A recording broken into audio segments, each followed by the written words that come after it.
aba bahebyi, aba bakora ubucukuzi bw'amabuye y'agaciro bunyure n'amategeko bajya muri kompanyi kuyungura umucanga bazi ko irindwa n'abantu bafite imbunda, kuki batagira ubwoba?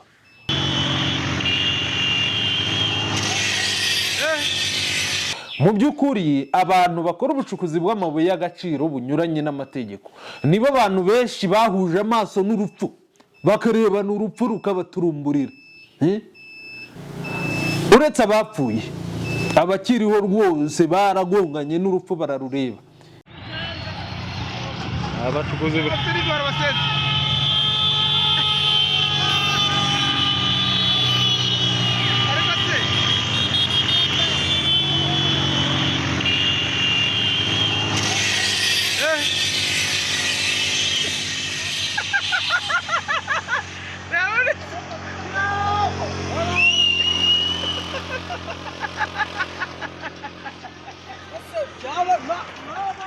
aba bantu bapfuye bagapfira muri ibi bikorwa by'ubucukuzi bunyuranye n'amategeko. Twari turimo turibaza ngo bizarangiriraho.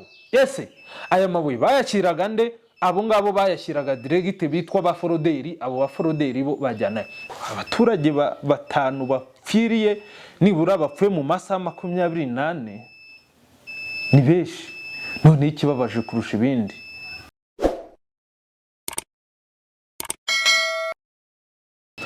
ikaze nanone kuri Pin Rwanda, hari nako mbifuriza gukomeza kugubwa neza. Pin Rwanda rero no hantu honyine muzajya mukura makuru acukumbuye kurusha handi. Nge rero nitwa Daniel Dushimumuremyi. Uyu munsi tugiye kugaruka ku kiganiro kirebera hamwe ingorane zo gukora ubucukuzi bw'amabuye y'agaciro bunyuranye n'amategeko. Ntabwo turi butinde rero. Mu minsi ishize hagati y'itariki 12 n'itariki 13 z'uku kwezi kwa gatatu muri umwaka wa 2026, abaturage batanu nibo Pin Rwanda twamenye bapfira hazwi nka Kiyoro mu murenge wa Muhanga, ubwo ni mu kagari ka Remera mu karere ka Muhanga, bagiye gukora ibikorwa by'ubucukuzi bw'amabuye y'agaciro binyuranye n'amategeko. Abaturage batanu bapfiriye nibura bapfuye mu masaha 28. Ni benshi. None ikibabaje kurusha ibindi, muri aba baturage bapfuye harimo n'umwana w'imyaka 13 w'amavuko. Byagenze bite rero? Ukuri kuri iki kibazo twagiye twumva amakuru atandukanye. Bamwe bavuga bati hano hari kompanyi yitwa Mossad niyo iduteje ibibazo, niyo yohereje amazi. Kompanyi yitwa Mossad Night, abangaba baza gukora ibikorwa by'ubucukuzi bunyuranye n'amategeko munsi yaho dukorera, bagacihangana n'abasekirite bafite imbunda. Mossad ifite abasekirite bafite imbunda. Mossad abasekirite bafite imbunda, aba bahebyi, abanyogosi cyangwa se abakora ubucukuzi bunyuranye n'amategeko ntibabatinya, batera kompanyi ifite abasekirite bafite imbunda. Mossad ivuga yuko hari igihe bagenda nijoro, abo ngabo bagafungura amazi bakabomora ibidendezi by'amazi bihari, cyangwa se numvise hari ukuntu babyita ntarimo ndibuka, bigenda bifata amazi kugira ngo aze kuba meza, baze gukora recycling bongere bayakoreshe. Hanyuma ayo mazi rero mu minsi yashize bivugwa ko ariyo bafunguye. Hanyuma hari ibintu bita ipoto by'ibitaka, kompanyi ikora hariya ikoresha uruganda niko nabyita, ifite amamashini ayungurura umucanga agakuramo amabuye y'agaciro. Murumva ko hasaguka ibitaka byinshi cyane. Aho hantu ibitaka birunze rero, kompanyi ivuga ko yari yarahagiye ihakora, isa nkaho twavuga yuko yagiye ihakora materasi itega ibitaka, ariko abandi ngo kuko baba bakeka yuko hasigayemo amabuye, kandi koko ngo banakuramo, kuko Pin Rwanda tujyayo batubwiraga ko nibura abantu babiri. Mwumve kuntu guhangana n'aba bakora ubucukuzi bw'amabuye y'agaciro bunyuranye n'amategeko bigoye. Nibura abantu babiri iyo bigabye b'abana batari n'abakuru cyane bashobora kuza gukuramo ikiro cya koruta. Icyo cya koruta batwitse, hari ukuntu bafata amabuye baba bakuyemo bakayatwika, bakayacanira, imyanda ikavamo bakagosora. Ikiro cya koruta batubwiye yuko umuforoderi abaha amafaranga y'u Rwanda uyu munsi nibura bakurikije kununga amabuye yahapima. Ubu kubera amabuye bayagura bakurikije, kugeza ubu bayagura banakurikije n'amatantari arimo, nibura ngo ikiro cya koruta hariya hapfiriye bariya abantu 6, ukijyanye ku isoko umuforoderi cyangwa se ugura amabuye atabifitiye uruhushya amuha amafaranga nibura 120. Hari abana rero, ababyeyi bahariya nabo ubona ko harimo abatita ku bana babo. Ubona ko n'abana b'imyaka 13 kugeza tariki ya 12 na 13 bajyagamo bagapfiramo. Mbere uko dukomeza, reka tubanze tubashyiremo ubuhamya bwa bamwe mu baturage bari bahari twahasanze basobanura uko byagenze. Muri Kiyoro rero murabona ni ahantu igizwe n'imisozi, ariko hakaba harapfuye amabuye y'agaciro. Hakaba hakorera sosiyete ya Monsadi. Muri make rero tumaze iminsi dufite imvura nyinshi hano muri uyu mudugudu. Murabona aha ngaha hagizwe n'ibitaka bituruka muri iyo sosiyete bishoka bijya mu baturage. Mu ijoro ry'ejo rero tariki ya 12 haguye imvura nyinshi cyane y'amateka. Ibintu byose irabikukumba, ibitaka biramanuka kugeza ubwo byasanze abari baje gukora bashakisha ayo mabuye, ariko bakaba bakoramo mu buryo butemewe. Hanyuma bihitana bamwe muri abo bantu. Twaraye dukoze igikorwa cyo kubashakisha, habashe kwitaba Imana abantu 4 bubatse ingo nimugoroba. Ubwo rero ni ukuvuga ngo abo 4 twari twagiye kubashyingura, ariko hakaba hageze n'inzego z'ubuyobozi. Polisi zahageze, umuyobozi w'umurenge yari ahari, ndetse hari n'uwari uhagarariye urwego rwa gisirikare muri ntara, muri aka karere kacu. Baje baradufasha, baje kudutabara, tubasha kuvanamo 4 bitabye Imana. Abo rero tumaze kubashyingura, nibwo twumvishije indi nkuru y'incamugongo ko hari abandi babashije kuza aho hantu habereye isanganya, nabo bagwirirwaho n'ibyo bitaka biramanuka birabataba. Abo nabashije kumenya ni 4, ubu 3 bari kwa muganga. Twabakuyemo bari bazima, ariko uwakomeretse cyane wabashijwe guhabwa ubutabazi bwihuse ni 1, ariko abandi nabo babashe gukomereka bagiye kwa muganga. Ubwo rero habashe kugwamo 1, niyo turi gushakisha ubu aya masaha. Ubu kugeza ubu ngubu kuri uyu munota tubashije kujya gute kumubona. Ubu nicyo gikorwa mudusanzemo. Yapfuye. Ni umwana w'umusore ari mu kigero cy'imyaka 13. Akaba yari umwana muto cyane. Uwo mwana hanyuma abo bandise bo ni bakuru, nabo bari mu kigero cye. Bari mu kigero cye, ariko bo nyine ubwo bagiye kwa muganga. Uriya ni umubiri we bagiye gukuramo. Uriya ni umubiri bagiye gukuramo. Ni umubiri we bagiye gukuramo. Ubu rero uwo mwana mu by'ukuri kereka niba nabasha kugushyikiriza sekuru uwo mwana arahari, kuko nanjye uwo mwana ambereye umwana umwuzukuru wanjye, kuko ni uwa mukuru wanjye. Yego. Ariko se mbabaze mwa baturage inshuti zanjye, usanze iduka rikinguye uragenda ukiha ibirimo nta umuntu waguhaye uburenganzira ngo bitware? Niba kompanyi icukura ibitaka cyangwa se umucanga yakuyemo amabuye y'agaciro ikawushyira ahantu, namwe rero mukawitegereza mukavuga muturiya mucanga ibyo byose urimo amabuye y'agaciro, mu gihe mutahawe uburenganzira ntabwo mwemerewe kujya gukoramo ubucukuzi cyangwa se kujya kuyungurura ngo mukuremo amabuye y'agaciro. Ibi bisobanuye iki rero? Ntabwo ari ukubeshya umuturage ujya gukora ubucukuzi bw'amabuye y'agaciro bunyuranye n'amategeko, ntaho bitane no kwiyahura. Ariko ikibabaje, bamwe bajya kubukora bakiyahura nyine bagapfa, hanyuma mu gitondo hagasubiramo n'abandi. Gusa igitangaje rero ni ayo mafaranga baba bakurikiye nyine ni menshi. Hari kompanyi zishaka abakozi, rimwe na rimwe ukanasanga nabo zifite ntibahagije, ariko abaturage ugasanga bavuga bati baraduhemba make, bo bakishimira kujya gukora ubucukuzi bunyuranye n'amategeko. Ariko reka nkubwire,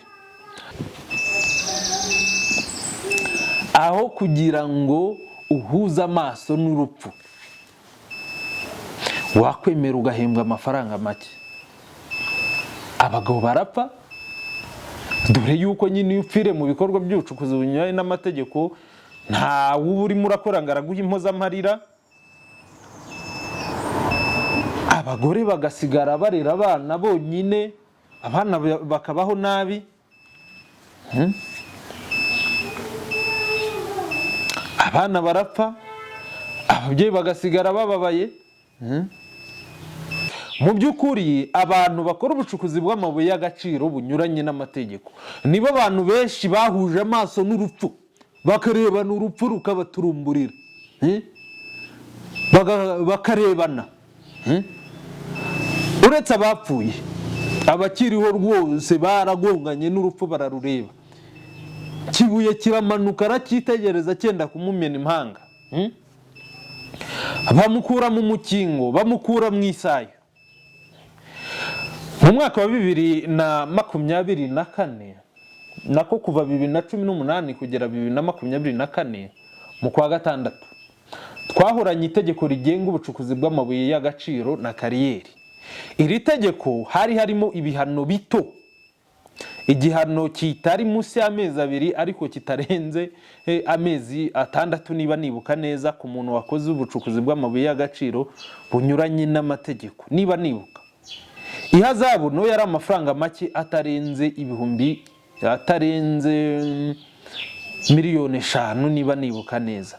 Hanyuma rero ibitekerezo bamwe twagiye dutanga, haba mu biganiro, haba inzego z'umutekano zahuraga zanganye nabo, izibanze, abashinzwe iby'ubucukuzi n'abandi, bagiye batanga ibitekerezo bifuza ko nibura ibihano byakongerwa kugira ngo nibura abantu batinye gukora ubucukuzi bw'amabuye y'agaciro bunyuranye n'amategeko, batinye gutunga amabuye badafite uruhushya, batinye gukora ubucuruzi bw'amabuye y'agaciro bunyuranye n'amategeko, ndetse na sosiyete zifite ubuzima gatozi nazo zibitinye. Ariko igitangaje, kuva ahubwo mu mwaka wa 2024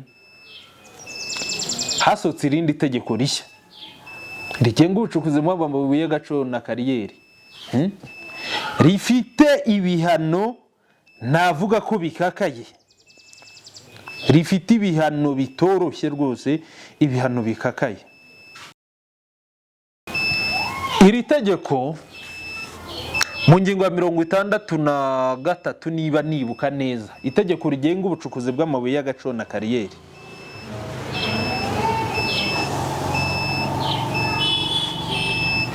riteganya ko umuntu wese ku giti cye uhamijwe n'urukiko gukora ibikorwa by'ubucukuzi bw'amabuye y'agaciro nta ruhushya, ahanishwa igifungo kitari munsi y'imyaka 2 ariko kitarenze imyaka 5, n'ihazabu amafaranga y'u Rwanda atari munsi ya miliyoni 25 ariko atarenze miliyoni 50.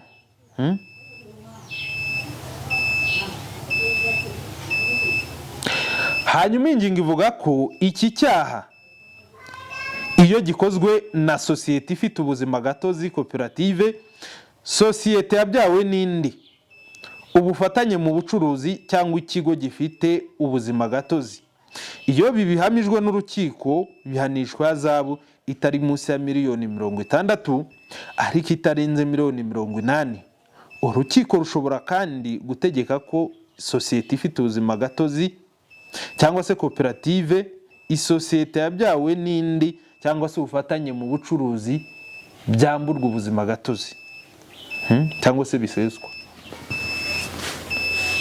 Ariko turibaza ngo kuva iri tegeko rigiyeho abavoka bajya burana abantu mu mategeko, abacamanza n'abashinjacyaha bize, ariko ibi bihano hari umuntu byahawe. Kugeza ubu rero iri tegeko rikimara gusohoka, navuga ko amwe mu mategeko byasohokeye rimwe yari arimo ibihano bikomeye byitezweho kuzagabanya abakora ibyaha runaka. Yagonganye n'icyo twise pre-bargaining. Mu kugongana n'icyo twise pre-bargaining, aho uwakoze icyaha ajyana amasezerano n'umushinjacyaha yo kwemera icyaha akagabanyirizwa ibihano, byahise bituma ahubwo bamwe mu bantu batinyuka ibikorwa by'ubucukuzi bw'amabuye y'agaciro birushijeho. Gusa bagiye bafungwa benshi. Bamwe usanga abemeye ibi byaha bahabwa ibihano bito binari munsi y'ibyo bari guhabwa n'itegeko twahoranye 2018. Umuntu ukora ubucukuzi bw'amabuye y'agaciro utarafatwa barafata mugenzi we akagenda akikubitamo igihe kitageze ku kwezi, agahita abona aragarutse, akaza avuga ati tisheni ndayicitse ndareku. Tibigenze bitese, ibintu byaroroshye. Turagenda bakakubaza ngo ibi bintu urabyemera, warabikoze? Tinya kubaha umucamanza rwose, tinya kubaha umushinjacyaha, ndagira ngo munyorohereze tugirane amasezerano yo kwemera icyaha, munyohereze ibi bikorwa sinzabisubiramo. Hanyuma rero bamwe mu bantu usiga ubona yuko batakibitinya, na cyane ko nk'aba benshi banafatwa usanga bafata benshi bafatwa babifatirwamo, usanga ihazabu batayibona, bo bafite ubushobozi buke. N'ubundi iyo bagiye muri pre-bargaining babaha igifungo gisubitse. Ubwo rero bamuhaye igifungo gisubitse, bamwe baragaruka bagasubira muri bya bikorwa by'ubucukuzi bw'amabuye y'agaciro bunyuranye n'amategeko. Ariko iyo bagize amahirwe bahangana nabyo, niba bari baramusubikiye igihano imyaka ibiri baravuga ngo ni ukuyibyimba cyangwa se ni ukuyipeza, akayipeza atongeye gusubira mu bikorwa by'ubucukuzi bunyuranye n'amategeko. Ntabwo turimo turanenga pre-bargaining cyangwa se tuvuge ngo pre-bargaining ntikwiye cyangwa se amategeko ayiteganya ntakwiye. Arakwiye, ni na meza cyane, ariko bamwe mu bantu ntabwo ari ukubeshya, ntibanagitinya gukora ibyaha bitewe n'uko bagenzi babo baza bababwira ngo uragenda ngo umushinjacyaha akakubaza ngo ukemera, ngo uhita umusaba ko mwumvikana, ngo barangiza bakurekura. Ariko ni ukwibeshya, kuko ntekereza ko nayo batagufunga inshuro ya mbere, bagufunga ya kabiri usaba pre-bargaining, ya gatatu usaba pre-bargaining. Iyo bimaze kuba tumashe cyangwa se bimaze kuba inshuro nyinshi, usaba pre-bargaining bakayikwima. Hanyuma rero nyuma y'iki gikorwa cyabaye mu murenge wa Muhanga w'akarere ka Muhanga kibabaje, cy'abantu bagiye gukora ubucukuzi bw'amabuye y'agaciro bunyuranye n'amategeko ku bw'ibyago, umubana nibagiwe kubabwira yuko hari n'abana tujyayo. Ubundi ku itariki 12 hari hapfa abantu 14, ubona ko ari bakuru b'abagabo, n'akabantu 4 hatagira uza gukata ku kantu ka 14 akagakwirakwiza, ariko niwe editing uze kukankatira.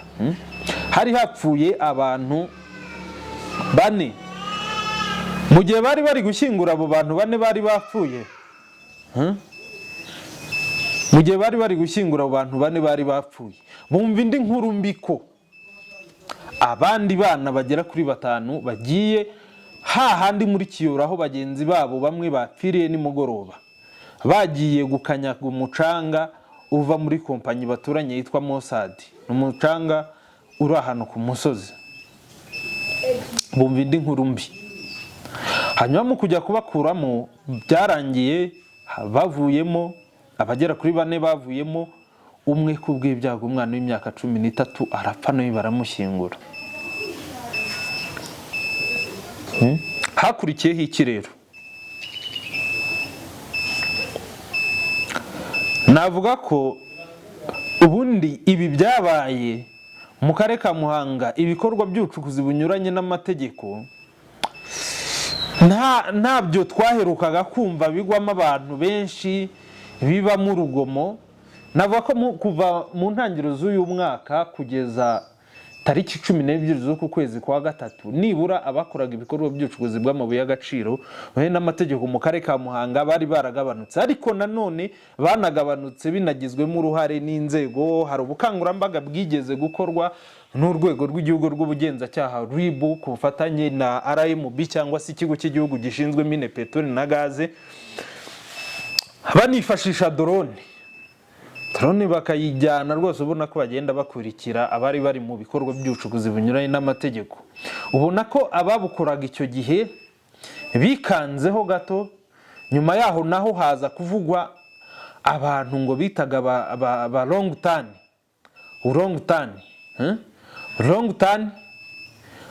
bagendaga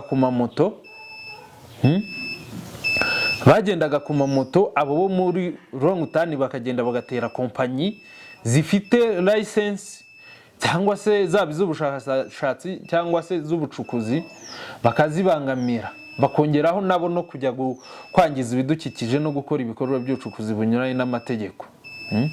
Aho ngaho baza kuvugwa nabo, inzego zikurikirana benshi mu bakekwagaho kuba muri long tan barafungwa. Hanyuma rero nyuma ejo bundi nabwo nibwo twagiye twumva hongeye haduka ibindi bikorwa by'ubucukuzi bunyuranye n'amategeko, by'umwihariko ababikoze bakaba barabikoreye hafi na kompanyi yitwa Mossad, nayo yari imaze iminsi itabaza ivuga iti baradutera, ndetse kudutera nta nubwo banatinya n'abasekirite bacu bafite imbunda. Aba bahebyi, aba bakora ubucukuzi bw'amabuye y'agaciro bunyuranye n'amategeko, bajya muri kompanyi kuyungura umucanga bazi ko irindwa n'abantu bafite imbunda, ntibagire ubwoba. Kuki batagira ubwoba? Gusa ikiriho, reka turebe inkuru iheruka kwandikwa n'ibitangazamakuru bitandukanye. Muhizi Elize nakwifuje ko twakabaye twabanye muri iki kiganiro, ni umunyamakuru, twakabaye twabanye muri iki kiganiro akanyunganira, ariko ntiyabashije kuboneka.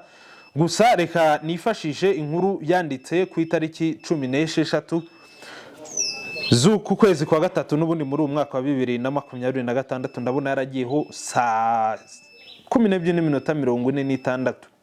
Iyi nkuru rero yayanditse nyuma y'iminsi 2 ahangaha hazwi nko muri Kiyoro mu murenge wa Muhanga, hapfiriye abantu 5 bari bagiye mu bikorwa by'ubucukuzi bw'amabuye y'agaciro bunyuranye n'amategeko. Ni inkuru ifite umutwe ugira uti operasiyo polisi yafatiyemo abantu 59. Urabona rwose ku mafoto n'abana bameze neza, bambaye inkweto za Timberland Air Force, inkweto koko kubona zihenze. Abo bantu 50 bafatiwe mu bikorwa by'ubucukuzi bw'amabuye y'agaciro. Ubona ko hafi ya bose nta wambaye inkweto nta wambaye inkweto igura amafaranga ari munsi y'amafaranga y'u Rwanda 50,000. Hafi ya bose aba bantu 50 polisi yafashe bakekwaho ibikorwa by'ubucukuzi bw'amabuye y'agaciro bunyuranye n'amategeko. Nta wambaye inkweto igura amafaranga ari munsi y'50,000. Ni ikigaragaza yuko hantu bakuramo akantu. Inkuru avuga ngo polisi y'u Rwanda yafashe abantu bagera kuri 59 barimo abitwazaga intwaro gakondo n'abashora urubyiruko mu bucukuzi bw'amabuye y'agaciro bunyuranye n'amategeko.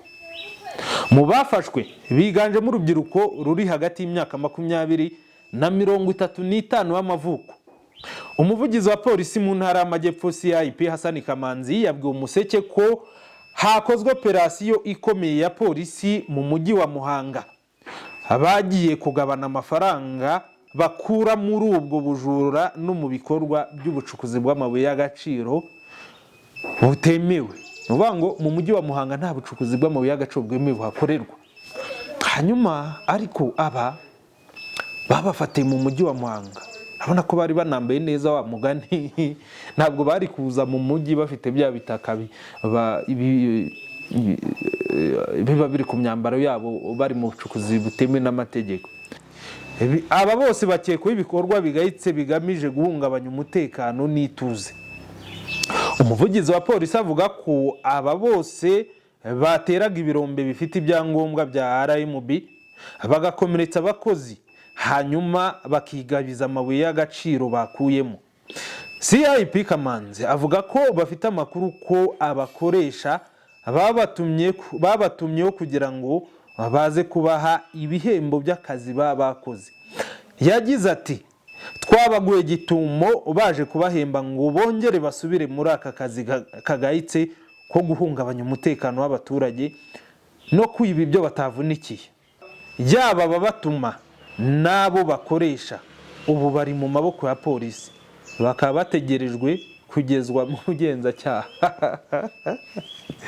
Bamwe mu baturage bavuga ko abakekwaho iki cyaha basanzwe bazwi kubera ko bafite n'izina biyise orangutani. Ariko aba bantu bo muri orangutani ubona ko baba banakanganye. Reba aka video tujya dukeka yuko ari bo bari muri uyu muhanda. Aka video kafatiwe umwaka ushize nako aka video kafatiwe umwaka ushize ahazwi nka Kanyinya, n'ubundi hafi naha ngaha hafi aba bana baheruka gupfa. Bigaragara ko ari abantu bavuye mu bikorwa by'ubucukuzi bw'amabuye y'agaciro, baba banafite na moto zimwe ubona ko zitariho ibirango. Abacukuzi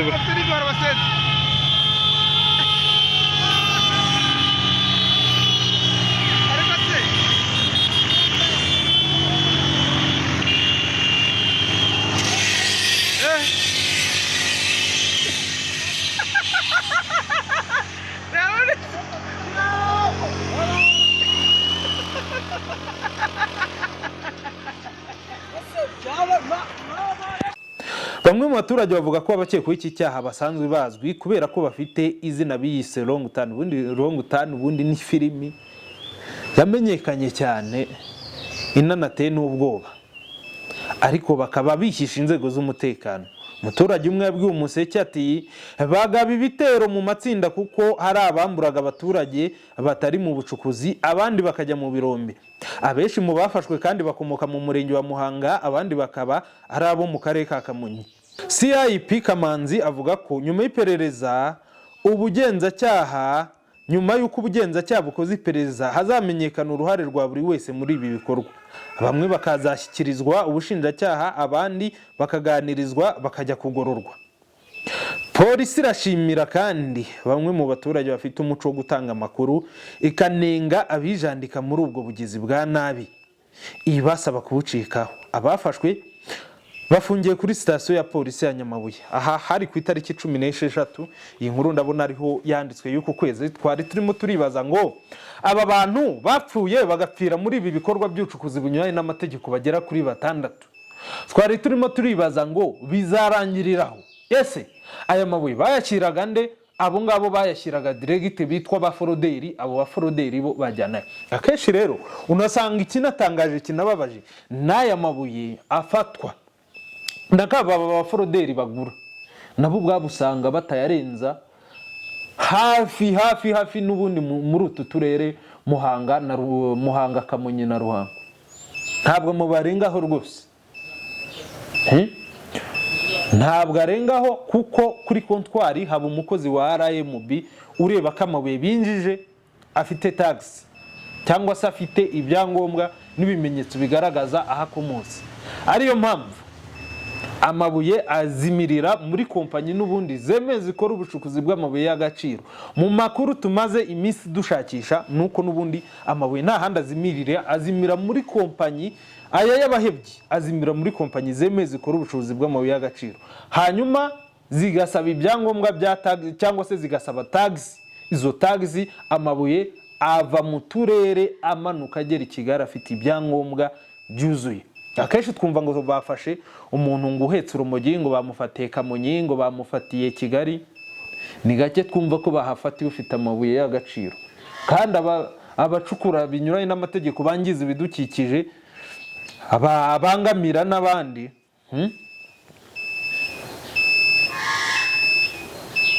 nibo benshi kurusha abo baba bafite ibiyobyabwenge. Ikindi rero usanga hari kompanyi zihari zibeshya ko zikora neza nyamara zikinga mu ndani zingahe 5, ugasanga ahubwo zihora zigura amabuye y'abahebyi. Ugasanga hari n'izindi kompanyi zikora neza zitajya zijya mu ibyo bintu by'abahebyi, ahubwo zihora zibangamiwe. Uretse ko igitangaje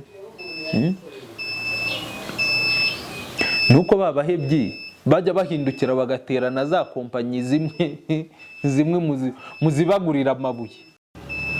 N'ubundi kompanyi zihari zigura amabuye y'abahebyi,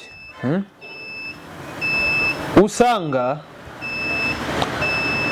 nabo bazica ruhinga inyuma, bakaza bakazangiriza ya mabuye bazibye, bakagaruka bakayagurisha na kompanyi bayibyemo. Niyo mpamvu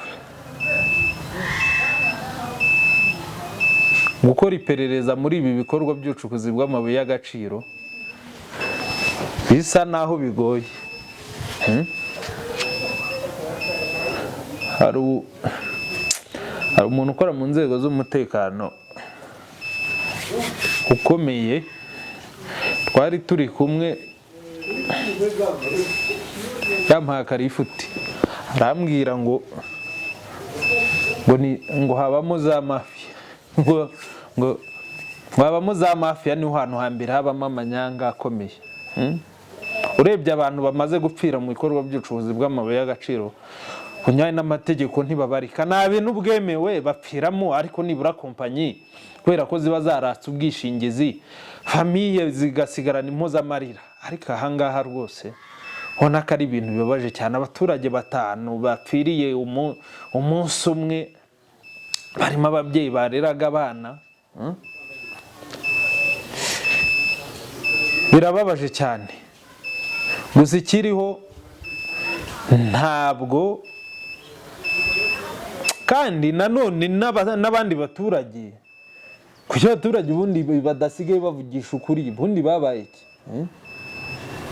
Abantu bagiye muri kompanyi Musadi, bagiye irinzwe n'abasekirite bafite imbunda, bajya ahantu yagiye irunda itaka ikagenda isa nk'ikora amaterasi, baragiye barabisenya. Nyuma kubisenya ngo baragiye bafunguye ikizenga cy'amazi, amazi araza akubita 2, arabica, aramanuka asanga n'abandi bari mu mugezi bari gukanyaga n'abarabica. Hanyuma baza guhindukira bati taba abantu bari barimo bariyambukira. Ahubwo nanone abaturage n'abana beza bamwe barabihamya bati bari barimo barakora ibikorwa by'ubucukuzi bw'amabuye y'agaciro bunyuranye n'amategeko, bari bagiye kwiba amabuye muri Musadi, bafungura amazi kugira ngo babone ayo gukanyagisha, arabica. Abandi bati ni ibi bintu byabo byatombotse byamenetse. Uretse ko nyine naho ubona ko hari itaka rikwiye kwitabwaho bakaritega. Uretse ko iyi kompanyi ivuga ko ifite proje y'ukuntu igiye kuhakorera ikatunganya neza ku rwego rw'uko nta hantu umuturage azongera guhurira n'ibi bitaka abaturage baza kwibamo amabuye. ariko igihe icyo ari cyo cyose abaturage nibareke kwishora mu bucukuzi bw'amabuye y'agaciro bunyuranye n'amategeko. Nubwo bigoye kubibwira aba baturage bavukiye ahantu hakorerwa ubucukuzi bakahakurira kugeza n'ubu, kandi wa mugani umuturage arajya gucukura ikiro cya koruta muri kompanyi yemewe bakimuhembera ibihumbi 10 na bingahe, kandi azi neza ko najya kugikora binyuranye n'amategeko umuforoderi ari mu ibihumbi 120 nk'uko bari barimo barabitubwira. Gusa icyabaho cyose aho kurebana n'urupfu tukaguturumburira mukarebana, ibyo bikorwa bitemewe wabiretse. Gukora icyaha ni ugusomana n'urupfu, ni gutuhoberana n'urupfu ubizi neza ko ruri bukwice, waretse ibyo bintu. Ubu inzego zacu izibanze iz'umutekano zizavuga kugeza gihe ki? Mwavuye mw'ibyo bintu,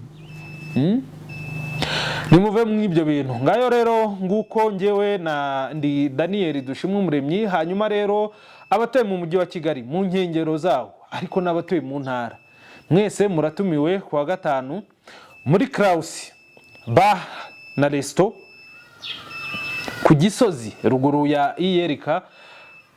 Tubafitiye abahanzi batandukanye kuri uyu wa gatanu, tubafitiye abahanzi batandukanye n'abanyarwenya banyu mukunda cyane, G-Tough ariko muramuzi. Tubafitiye umuhanzi G-Tough ndetse na Binovio. G-Tough muri rwa rwenya rwishi no kubanza kubasusurutsa, tuzatumufite hariya muri Kraus kuwa gatanu azaba hari. Hanyuma abanyarwenya tubafitiye Patino, Oromide ndetse na Kembo. Abangaba kuwa gatanu bazaba bahari rwose, bahageze nimugoroba barimo barasusurutsa abantu. Nawe ntuzahatangwe rero, winywera agacupa kawe n'umuntu wawe mutuje n'inshuti yawe rwose, wiruhukira, winjira muri weekend neza cyane. Hanyuma kuwa mbere nabwo kugira ngo uzatangire akazi neza cyane, ukora amafaranga menshi cyane.